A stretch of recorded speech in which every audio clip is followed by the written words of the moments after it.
ಇವತ್ತಿನ ವಿಡಿಯೋದಲ್ಲಿ ಮಂಗಳೂರು ಸ್ಟೈಲಲ್ಲಿ ಬಸಳೆ ಸೊಪ್ಪಿನ ಸಾರು ಹಾಗೆ ಇದಕ್ಕೆ ಕಾಂಬಿನೇಷನ್ ಆಗಿ ಕುಚ್ಚಲಕ್ಕಿ ಅನ್ನನೇ ಮಾಡಿದ್ದೀನಿ. ಇದನ್ನು ಹೇಗೆ ಮಾಡಿದೆ ಅನ್ನೋದನ್ನು ನೋಡೋಣ. ವೆಲ್ಕಮ್ ಬ್ಯಾಕ್ ಟು ಆವಾಸ ಲೈಫ್ ಸ್ಟೈಲ್. ಮೊದಲಿಗೆ ಬಸಳೆ ಸೊಪ್ಪಿನ ಸಾರಿಗೆ 2 ಕಟ್ಟಷ್ಟು ಬಸಳೆ ಸೊಪ್ಪನ್ನು ತೊಗೊಂಡಿದ್ದೀನಿ. ಕುಕ್ಕರ್ಗೆ 1 ಬೌಲಷ್ಟು ಚಿಕ್ಕ ಬೌಲಲ್ಲಿ 1 ಬೌಲ್ ತೊಗರಿ ಬೇಳೆನ ತೊಗೊಂಡಿದ್ದೀನಿ. ಇದಕ್ಕೆ 1-2 ಟೊಮೆಟೊನ ಕಟ್ ಮಾಡಿ ಹಾಕೋತಾ ಇದ್ದೀನಿ. ಸ್ವಲ್ಪ ಅರಿಶಿನ, ಹಿಂಗು, ಸ್ವಲ್ಪ ಎಣ್ಣೆ ಇದಿಷ್ಟನ್ನು ಸೇರಿಸಿ 2-3 ವಿಷಲ್ ಕೂಗಿಸಿ ಬೇಳೆ ಟೊಮೆಟೊನ ಬೇಯಿಸ್ಕೋಬೇಕು ಮೊದಲೇ. ಈಗ ಒಂದು ಪಾತ್ರೆಗೆ ನೀರು ಬಿಸಿಗಿಟ್ಟು ಕುದಿಯೋ ನೀರಿಗೆ ಈ ಕುಚ್ಚಲಕ್ಕಿನ 1-2-3 ಸತಿ ತೊಳೆದು ಹಾಕೋಬೇಕು. ಈ ಪಾತ್ರೆ ತುಂಬ ಚಿಕ್ಕದಾಗಿತ್ತು, ಮತ್ತು ದೊಡ್ಡ ಪಾತ್ರೆಗೆ ನಾನು ಶಿಫ್ಟ್ ಮಾಡಬೇಕಾಯಿತು ಅನ್ನನ. ಈ ಅನ್ನ ಆಗೋದಕ್ಕೆ 45 ನಿಮಿಷ ಆದರೂ ಬೇಕಾಗುತ್ತೆ, ತುಂಬ ಹೊತ್ತು ಹಿಡಿಯುತ್ತೆ. ಹೀಗೆ ಪಾತ್ರೆಯಲ್ಲಿ ಮಾಡಿಕೊಂಡ್ರೆ ಅನ್ನ ಚೆನ್ನಾಗಾಗುತ್ತೆ ಕುಕ್ಕರಲ್ಲಿ ಮಾಡೋದಕ್ಕಿಂತ. ಈಗ ಅನ್ನ ಬೆಂದಾಗಿತ್ತು. ಇದನ್ನು ಜಾಸ್ತಿ ನೀರಿಟ್ಟು ಅನ್ನ ಮಾಡ್ಕೋಬೇಕು. ಈ ರೀತಿ ಬಸ್ಕೊಂಡು ಅನ್ನ ಮಾಡಿಕೊಂಡ್ರೆ ಅನ್ನ ಉದುರಾಗಿ ಚೆನ್ನಾಗಾಗುತ್ತೆ. ಈಗ ಬಸ್ತಿದ್ದಾಗಿದೆ, ಮತ್ತೆ ಒಂದು 5 ನಿಮಿಷ ಹಾಗೆ ಮುಚ್ಚಿ ಬೇಯೋದಕ್ಕೆ ಇಡ್ತೀನಿ. ಬೇಳೆ ಟೊಮೆಟೊ ಬೆಂದಿರೋದನ್ನು ಬೇರೆ ಪಾತ್ರೆಗೆ ಹಾಕ್ಕೊಂಡು ಈಗ ಬಸಳೆ ಸೊಪ್ಪು ಬಿಡಿಸ್ಕೊಂಡಿರೋದನ್ನ ಹಾಕ್ಕೋತಾ ಇದ್ದೀನಿ. ಕಟ್ ಮಾಡಿಲ್ಲ ನಾನು, ದಂಟನ್ನು ಮಾತ್ರ ಉದ್ದುದ್ದಕ್ಕೆ ಈ ರೀತಿ ಕಟ್ ಮಾಡ್ಕೊಂಡಿದ್ದೀನಿ. ಅದಕ್ಕೊಂದು ಸ್ವಲ್ಪ ಈರುಳ್ಳಿನ ಹಾಕಿ ಎಷ್ಟು ಬೇಕೋ ಅಷ್ಟು ಬೇಯೋದಕ್ಕೆ ನೀರನ್ನು ಹಾಕಿ ರುಚಿಗೆ ಎಷ್ಟು ಬೇಕೋ ಅಷ್ಟು ಉಪ್ಪನ್ನು ಹಾಕಿ ಇದನ್ನು ಬೇಯೋದಕ್ಕೆ ಬಿಟ್ಬೇಡ.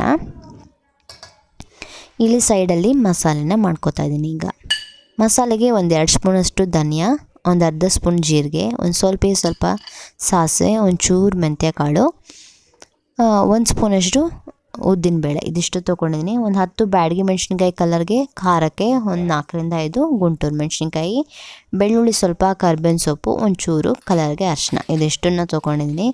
ಮೊದಲಿಗೆ ಒಂದು ತವಾಗೆ ಎಣ್ಣೆ ಹಾಕ್ಕೊಂಡು ಒಣಮೆಣ್ಸಿನ್ಕಾಯಿನ ಈ ರೀತಿ ಹುರಿದು ತೆಗೆದಿಟ್ಕೋಬೇಕು. ಅದಕ್ಕೆ ಉಳಿದಿರೋ ಮಸಾಲೆಗಳನ್ನೆಲ್ಲ ಹಾಕ್ಕೊಂಡು ಪದಾರ್ಥಗಳನ್ನ ಹುರ್ಕೋಬೇಕು. ಇದೆಲ್ಲ ಚೆನ್ನಾಗಿ ಘಮ ಬರಬೇಕು. ಹಾಗೆ ಒಂದು ಸ್ವಲ್ಪ ಕಲರ್ ಚೇಂಜ್ ಆಗೋವರೆಗೂ ಹುರ್ಕೋಬೇಕು. ಕೈ ಬಿಡ್ದಂಗೆ ಚೆನ್ನಾಗಿ ರೋಸ್ಟ್ ಮಾಡ್ಕೊಳ್ಳಿ. ಹೀಗೆ ಫ್ರೆಶ್ಶಾಗಿ ಹುರಿದು ಮಾಡೋದ್ರಿಂದ ಸಾರು ಡಿಫ್ರೆಂಟ್ ಟೇಸ್ಟೇ ಕೊಡುತ್ತೆ.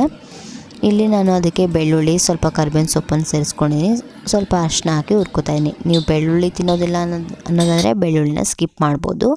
ಇಲ್ಲಿ ಒಂದು ಹಿಡಿ ದೊಡ್ಡ ಹೋಳಷ್ಟು ಕಾಯಿ ತುರಿನ ನಾನು ಹಾಕೋತಾ ಇದ್ದೀನಿ.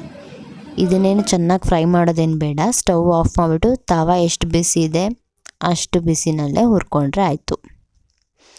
ಇವಾಗ ಇದು ತಣ್ಣಗಾದ್ಮೇಲೆ ಈ ರೀತಿ ಚೆನ್ನಾಗಿ ನುಣ್ಣಗೆ ಎಷ್ಟು ನುಣ್ಣಗೆ ಪೇಸ್ಟ್ ಮಾಡ್ಕೊಳ್ಳೋಕ್ಕಾಗುತ್ತೋ ಅಷ್ಟು ನುಣ್ಣಗೆ ಇದನ್ನು ರುಬ್ಕೋಬೇಕು. ಈ ಮಸಾಲೆನ ಈಗ ಹಾಕ್ಕೋತಾ ಇದ್ದೀನಿ. ಈಗ ನೀರು ಎಷ್ಟು ಬೇಕೋ ಅಷ್ಟು ಹಾಕಿ ಹುಣಸೆ ಹುಳಿ ಸ್ವಲ್ಪ ಹಾಕ್ಕೊಂಡು ರುಚಿಗೆ ಸ್ವಲ್ಪ ಬೆಲ್ಲನೂ ಹಾಕಿ ಈಗ ಮತ್ತೆ ಉಪ್ಪು ಬೇಕಿದ್ರೆ ಈಗಲೇ ಸೇರಿಸ್ಕೋಬೋದು. ಎಲ್ಲ ಅದನ್ನು ನೋಡಿಕೊಂಡು ಏನು ಬೇಕೋ ಅದನ್ನು ಹಾಕ್ಕೊಳ್ಳಿ. ಇದನ್ನು ಕುದಿಯೋಕ್ಕಿಟ್ಟು ಸೈಡಲ್ಲಿ ಒಂದು ಒಗ್ಗರಣೆ ಮಾಡ್ಕೊಳ್ಳೋಣ. ಒಗ್ಗರಣೆಗೆ ನಾನು ಕೊಬ್ಬರಿ ಎಣ್ಣೆನೇ ಹಾಕಿದ್ದೀನಿ. ಸ್ವಲ್ಪ ಸಾಸಿವೆ, ಹಾಗೆ ಹಿಂಗು, ಬೆಳ್ಳುಳ್ಳಿ, ಜಜ್ಜಿದ ಬೆಳ್ಳುಳ್ಳಿ, ಹಾಗೆ ಒಂಚೂರು ಈರುಳ್ಳಿ ಇದಿಷ್ಟು ಹಾಕ್ಕೊಂಡಿದ್ದೀನಿ. ಈರುಳ್ಳಿ ಇದು ಕರಿಬೇವಿನ ಸೊಪ್ಪು ನಾನು ಇಲ್ಲಿ ಹಾಕ್ಕೊಂಡಿಲ್ಲ. ಈ ಒಗ್ಗರಣೆನ ಸಾರಿಗೆ ಹಾಕ್ಕೊತಾ ಇದ್ದೀನಿ. ಈ ಸಾರು ವೈಟ್ ರೈಸ್ಗೆ, ರೆಡ್ ರೈಸ್ಗೆ, ಹಾಗೆ ಮುದ್ದೆಗೂ ಚೆನ್ನಾಗಿರುತ್ತೆ. ಫ್ರೆಶ್ಶಾಗಿ ಮಾಡಿರೋದ್ರಿಂದ ಮಸಾಲೆನ ಒಂಥರ ಡಿಫ್ರೆಂಟ್ ಟೇಸ್ಟ್ ಇರುತ್ತೆ ನಾವು ಸಾಂಬಾರು ಪುಡಿ ಹಾಕಿ ಮಾಡೋದಕ್ಕಿಂತ. ಹೀಗೂ ಒಂದು ಸತಿ ಮನೇಲಿ ಮಾಡಿ ನೋಡಿ. ಇವತ್ತಿನ ಅಡುಗೆ ನಿಮಗೆ ಇಷ್ಟ ಆಗಿದೆ ಅಂತ ಅನ್ಕೋತೀನಿ. ಮತ್ತೊಂದು ವಿಡಿಯೋದಲ್ಲಿ ಮತ್ತೆ ಸಿಗ್ತೀನಿ. ಹಾಗೆ ಯಾವುದಾದ್ರೂ ರೆಸಿಪಿ ಬೇರೆ ಯಾವುದಾದ್ರೂ ಬೇಕಿದ್ರೆ ಕಮೆಂಟ್ ಸೆಕ್ಷನಲ್ಲಿ ತಿಳಿಸ್ಬೋದು. Thank you for watching.